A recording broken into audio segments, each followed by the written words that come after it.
CGTN, China Global Television Network.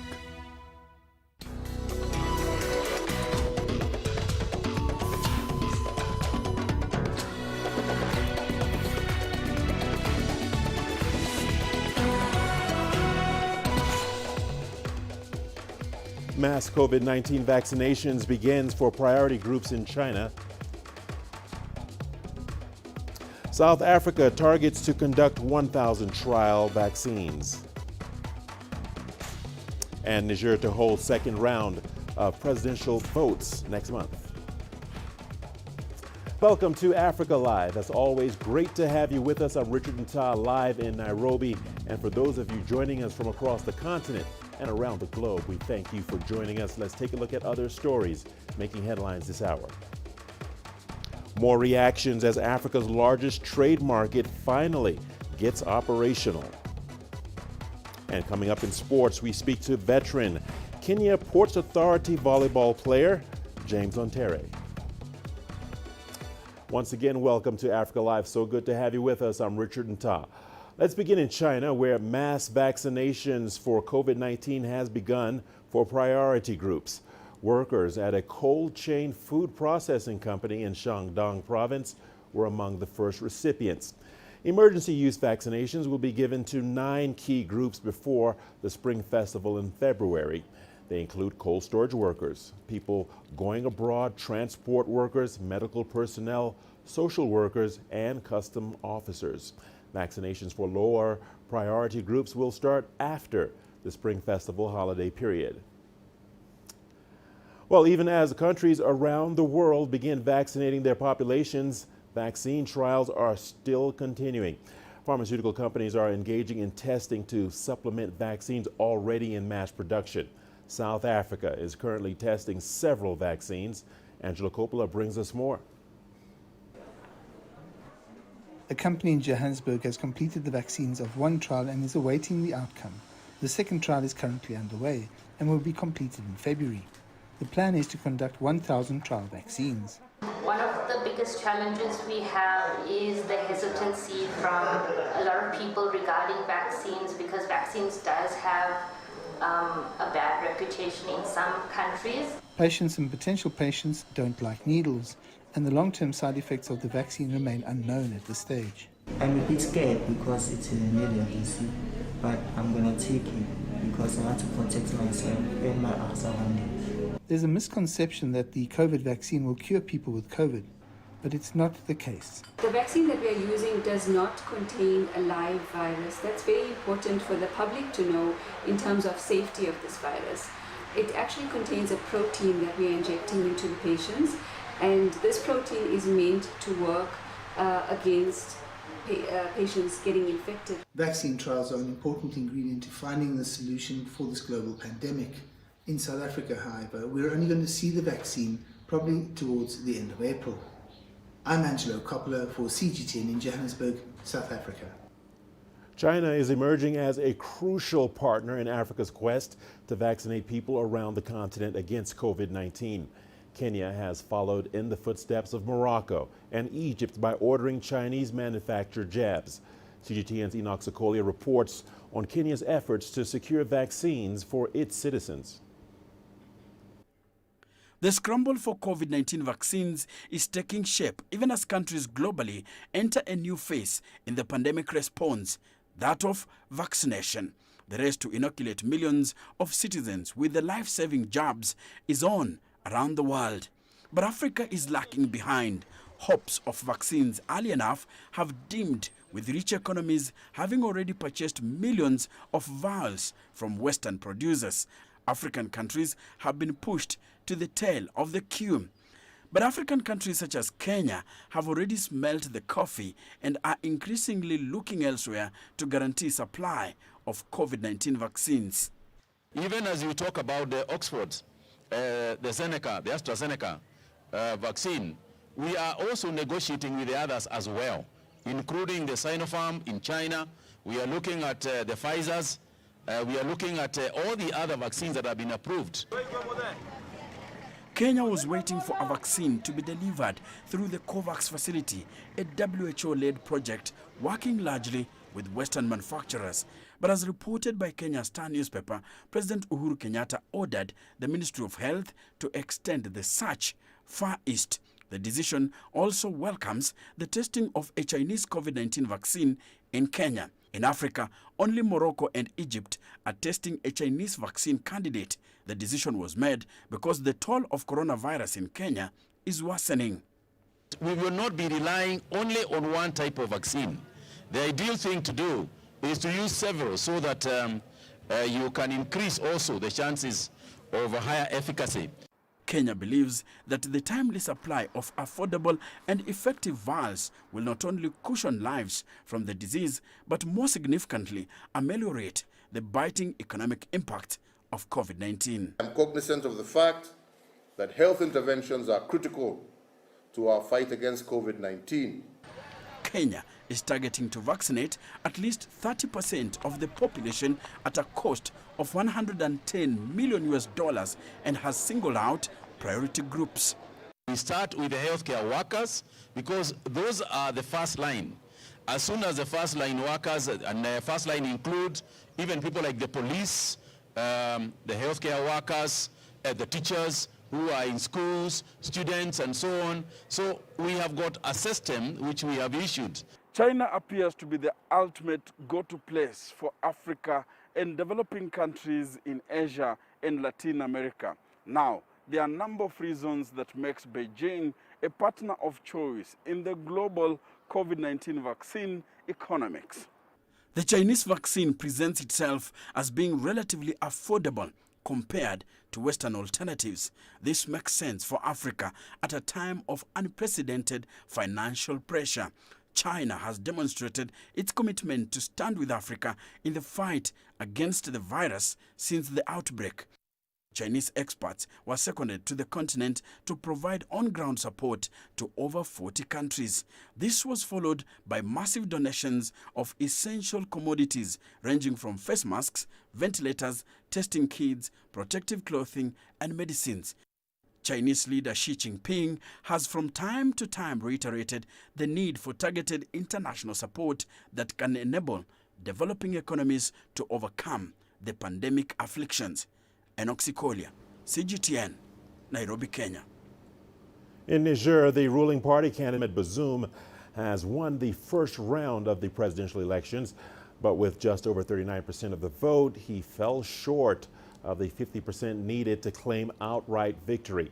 He will now face former President Mahamadou Ousmane in a runoff next month. The winner will succeed President Mahamadou Issoufou, who is stepping down after 2 5-year terms. It is expected to be Niger's first transfer of power between two democratically elected presidents. All right, the news continues on Africa Live. Here is a look at what's ahead. Events in Nigeria take a back seat as industry takes hit from COVID-19.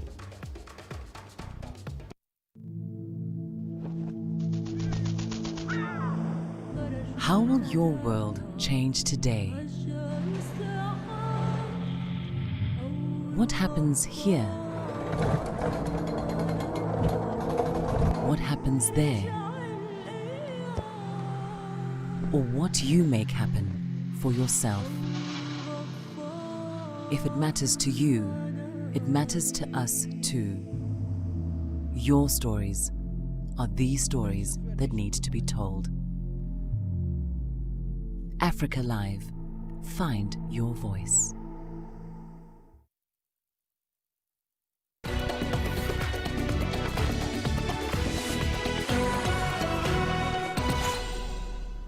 Welcome back to Africa Live. Thanks for staying with us. I'm Richard Nta. Well, the 1st of January 2021 marked the official launch of the African Continental Free Trade Area. 54 African nations have committed to join the area, setting off a mammoth task of implementing new trading conditions. But renewed restrictions over a vast spreading new variant of COVID-19 in South Africa is threatening to limit cross-border trade and economic activity under the trade bloc. Sumitra Naidu tells us more. The African Free Trade Area has the potential to generate up to $3.4 trillion This will happen through duty-free trade on certain products and services and is meant to reduce Africa's reliance on international exports. African countries are at different stages of development. There is, I think, a need for countries to be pursuing at the national level their own trade and development agenda, and that's where bilateral trade agreements come in place. Now, if we look at the African Continental Free Trade Agreement, we're looking at Africa trading as a bloc, as opposed to countries having these bilateral trade agreements. And I suppose one can look at the benefits or weigh the benefits of belonging to a regional or a continental market versus the benefits of being in a bilateral trade agreement. The new trading bloc is the largest in the world and ideally will make trade between African countries easier and cheaper. Only 15% of the continent's trade in 2018 was with African countries compared to the EU and Asia at 60%. Today, of course, it's a whole lot easier because we've got mobile money as well, particularly when you talk about small businesses, because small businesses tend to use mobile phone solution or fintech, as we call it, much more, because it's much cheaper, it's much more efficient. The COVID-19 pandemic, though, is not ideal, creating an added challenge to the proper implementation of this trade bloc. The World Bank estimates the new trading bloc, if implemented correctly, will increase regional income by $450 billion while lifting 30 million people out of extreme poverty by 2035. Sumitra Nadu, CGTN, Johannesburg, South Africa. The first shipment of Ethiopian Airlines, DHL Express, and the African Electronic Trading Group has arrived in Addis Ababa. This was the first transaction implemented under the framework of the African Continental Free Trade Area Agreement. Ethiopian Minister of Trade and Industry Melaku Elabel said the free trade agreement has brought huge development opportunities to Africa. The prior benefit of having this agreement and African Free Continental Trade is just creating additional employment opportunity for the youth, and we can have also additional destination for our products. This agreement and starting of the Africa Free Continental Trade will be much more important for us. This will also give additional opportunity for the Chinese because they can also have an opportunity to install their own investment in one of African countries, and they can sell to the rest of the African countries. At the first day of the year 2021, we see the third transactions happening in the capital of Africa, Ethiopia, with the help of the most and the biggest. Well, the New Year in Nigeria is often marked with gatherings and celebrations, bringing in lots of business for event planners. But COVID-19 protocols put restrictions on mass gatherings, especially with a second wave sweeping the nation. CGTN's Kelechi Mekalam reports on how these restrictions have affected the event planning business. A rush of excitement fills the air as this congregation ushers in the new year. The year 2020 has been tough for many who've had their income sources partially or completely cut off as a result of the COVID-19 disruptions. Ordinarily, event planners like Juliet Michael would have been smiling to the bank this season. From her designs and styling to planning and coordinating, she's one of the most sought after in the Nigerian capital, as could boast of an annual turnover of about $30,000. Now she struggles to keep her business afloat. She's already lost about 8 income. We now have started hosting weddings and events in homes instead of the normal marquee setups, big hall setups. I used to do 1,000 guests, even 1,500. Next thing was we started having smaller gatherings. This actually affected the income because when you have more people, we tend to charge higher.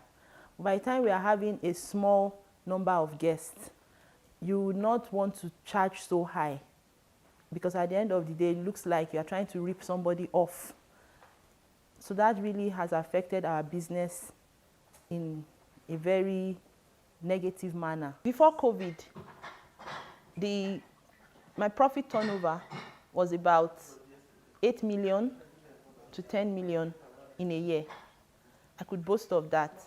But when COVID happened, I can't even tell you now that I can even boast of a profit of 2 million. Whether it's a birthday, wedding, or christening, Nigerians are known for elaborate parties. Many missed out on the fun in 2020 in order to stay safe. Despite the challenges of the previous year, Nigerians look forward to a better year in 2021. I believe that the event business will grow higher and become better for us in the general perspective of events, the event industry. Hopefully, COVID ends soon, and hopefully there won't be any other lockdown because people are suffering, and I just want people not to die. So I expect COVID to go. That's my only prayer, and I want to travel.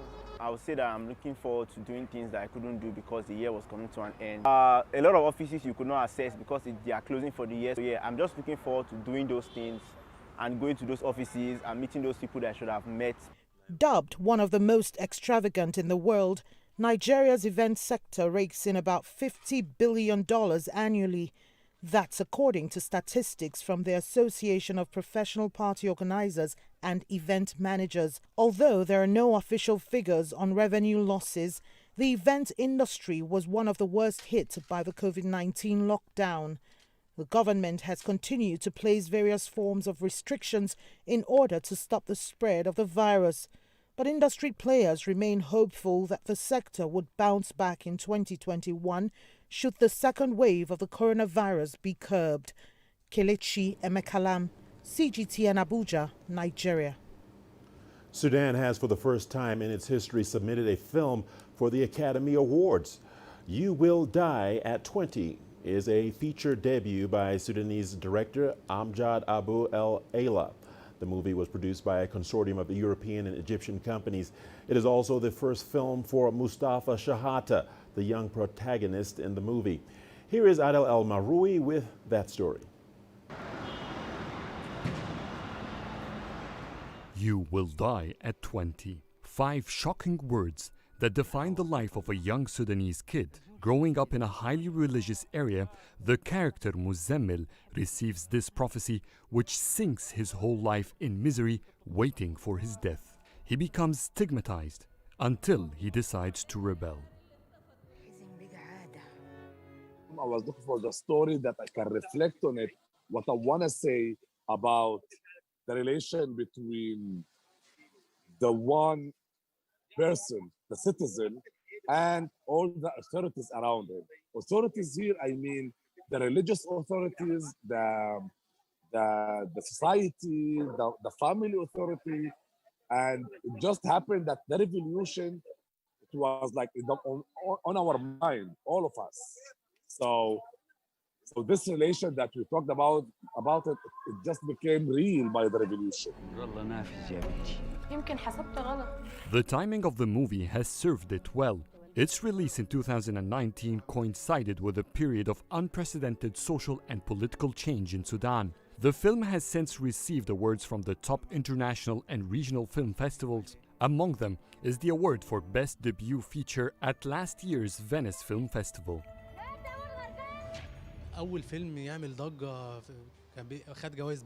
This is the first Sudanese feature film that has attracted too much attention.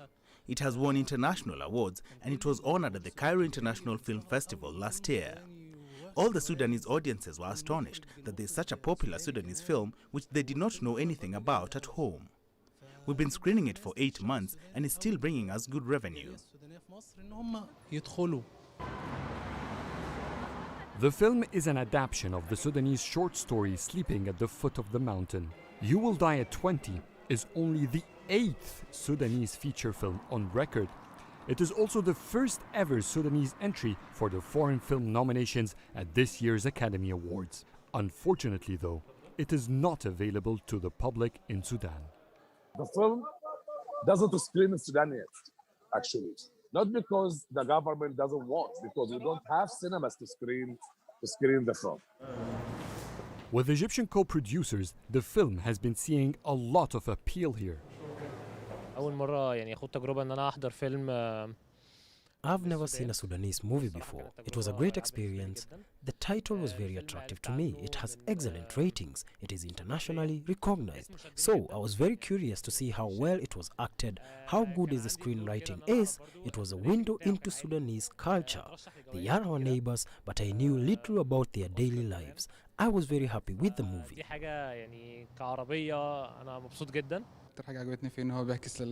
The thing I like the most is how it's portraying the Sudanese culture and habits. It's not targeting a specific period in Sudan. It's giving so much information about life in my country. I am very proud because it also sheds light on events that not everyone in Sudan knows about. The Academy Awards will announce the final nominees for Best Foreign Film by the end of March. Only 7 Arabic movies have made it to the final nomination at the Oscars. Adil Mahroui, CGTN, Cairo. The news continues on Africa Live. We've got your sports segment coming up next. Don't go away. Here's a peek at the headline. Coming up in sports, we speak to veteran Kenya Ports Authority volleyball player James Nta.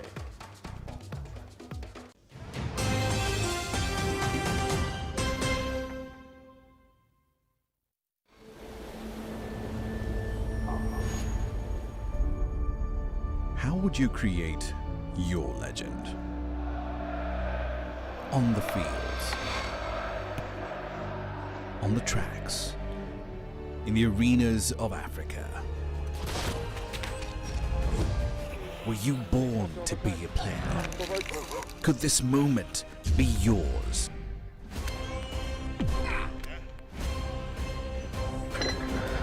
Sports Scene.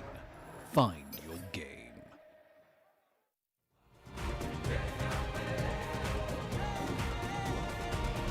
Africa Live. Find your voice.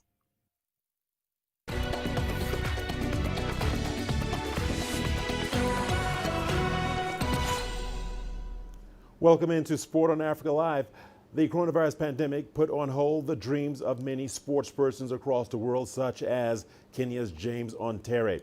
The seasoned and longest serving player at Kenya Ports Authority men's volleyball team was eager to finally display his talent at the 2020 CAVB African Club Championships in Egypt before they were postponed due to the coronavirus pandemic to 2021. Now, CGTN's Mohammed Abubakar caught up with Nta and brings us his story. Having served Kenya Ports Authority with distinction, James Nta had a buzzing start to 2020. The Mombasa-based volleyball side qualified for their maiden Africa Volleyball Championships after finishing runners-up to ARC rivals GSU in the domestic league last season. However, Nta and his teammates saw their dream put on hold by the global pandemic. With the Continental event rescheduled to 2021, he has been training individually to stay in shape. Most of the team members are not around at the moment, so whoever gets a chance to train where they are, they do so, in their houses or if there is a place like this nearby. The club has also provided us with a program to keep fit, which includes morning and evening runs. We are still not sure when competition will resume, but we will be ready when time comes. This is Changamwe's social ground in Mombasa, popularly known as the hub of volleyball in the Kenyan coastal city. It is where the Kenyan international served off his career 15 years ago. He played for numerous clubs in the country before getting his first national team call-up in 2007. Since then, he has played professional volleyball in Japan, Romania and Cyprus before coming back to his hometown club in 2015. I grew up here. I started my journey at this very pitch you see behind me. This place has benefited many players who are currently playing for the top clubs in the country. It has also helped me have an amazing career, playing professional here in Kenya and abroad.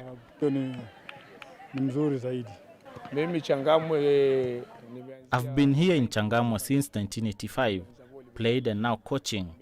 What has kept me going all these years is being able to nurture and produce volleyball talents here that end up playing at national level and even international level. James is a great example. That is my fulfillment as one of the old guards of the game here at the coast. Nta believes qualifying for the African Championships will open doors for less experienced KPA players. He further hopes it will inspire talent in the Kenyan coastal region to take up the sport. Young and upcoming players here have been inspired. This region has a lot of talent. It's just unfortunate that there is only one team in the league from this city. I wish we could have more teams from Mombasa because there is so much talent here and KPA cannot recruit everyone. Mohamed Abubakar for CGTN, Mombasa, Kenya. And let's talk a bit of football. French champions Paris Saint-Germain have named former Tottenham Hotspur boss Mauricio Pochettino as their new head coach after sacking Thomas Tuchel. Now, with the Argentine signing a deal until June 2022. Pochettino, who played for PSG as a defender in the early 2000s and also captained the side, has been out of a job since being dismissed by Spurs in November 2019, a few months after guiding the North London club to the Champions League finals. German Tuchel, who led PSG to the Champions League finals in August, where they lost to Bayern Munich, was dismissed on Christmas Eve following a 4-0 win over Racing Strasbourg. And to the English Premier League we go. 5 Manchester City first-team players have tested positive for COVID-19 and will not be involved when City play Chelsea in the Premier League on Sunday.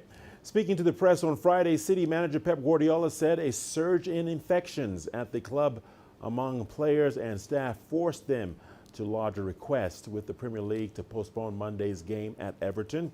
City also had to choose or close their training ground as a precaution before returning to training on Wednesday. And we had enough players to play against Everton. We want to play against Everton. We had enough players, we have the academy.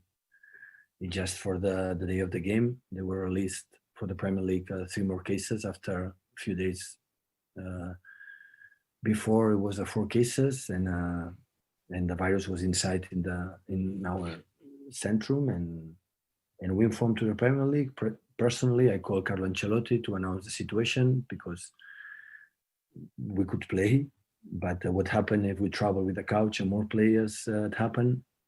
Because the day before we were in touch. What happened if with the Everton players being infected for us, and it was a huge risk because it's not about what happened here in Manchester City. It happened all around the world. People, unfortunately, are around the world, UK as well. Well, I guess that'll do it for this edition of Africa Live. Remember, you can send us your feedback to the contacts on the screen and follow us on digital media platforms. For the team, I'm Richard Nta saying thank you so much for watching, and I'll be right back at the top of the hour with Sports Scene. See you then.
This is CGTN, China Global Television Network.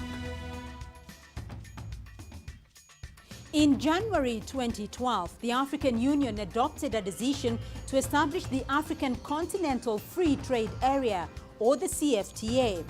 This is now due to be launched in January 2021 and will bring together a market of more than 1.2 billion people with a combined GDP of over $3 trillion.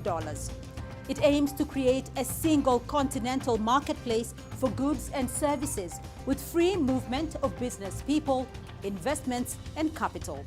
It has so far been ratified by over 30 African countries, and its goal is to unify the entire continent into a single free trade bloc. This week, we look at how the CFTA will be implemented across a continent with such divergent economies, and how will it benefit the individual across Africa. I'm Beatrice Marshall. Welcome to Talk Africa.